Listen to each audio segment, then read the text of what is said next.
le nouveau variant Omicron se répand sur la planète.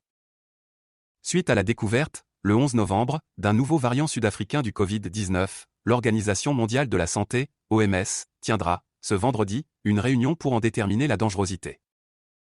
Ladite réunion permettra à l'organisation de mieux comprendre la chronologie des études qui sont en cours et pour déterminer si ce variant, baptisé B.1.1.529, doit être qualifié de variant d'intérêt ou de variant préoccupant, rapporte The Guardian.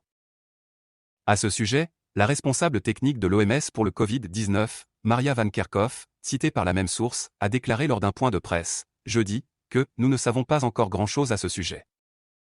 Ce que nous savons, c'est que ce variant a un grand nombre de mutations, et le souci est que lorsque vous avez autant de mutations, cela peut avoir un impact sur le comportement du virus », a-t-elle ajouté, soulignant que les chercheurs se réuniraient pour comprendre où se trouvent ces mutations et ce que cela peut potentiellement signifier en termes de risque de transmission.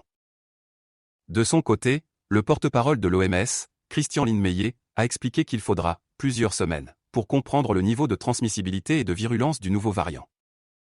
Les premières analyses montrent que ce variant présente un grand nombre de mutations qui nécessitent et feront l'objet d'une étude plus approfondie, a-t-il affirmé. Il nous faudra quelques semaines pour comprendre l'impact de ce variant.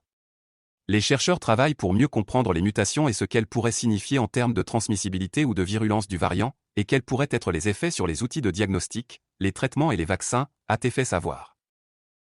Il a indiqué, par ailleurs, que l'OMS recommande aux pays de continuer à appliquer une approche scientifique et fondée sur les risques lors de la mise en œuvre des mesures relatives au voyage, conformément aux recommandations temporaires du comité d'urgence. À ce stade, encore une fois, la mise en œuvre de mesures de restriction au voyage est déconseillée, a-t-il souligné. A rappelé que pour faciliter les débats publics sur les variants, l'OMS nomme les variants à l'aide du nom des lettres de l'alphabet grec, alpha, bêta, gamma, delta, plus accessible à un public non scientifique et qui permet d'éviter de stigmatiser le pays où ce variant est initialement découvert.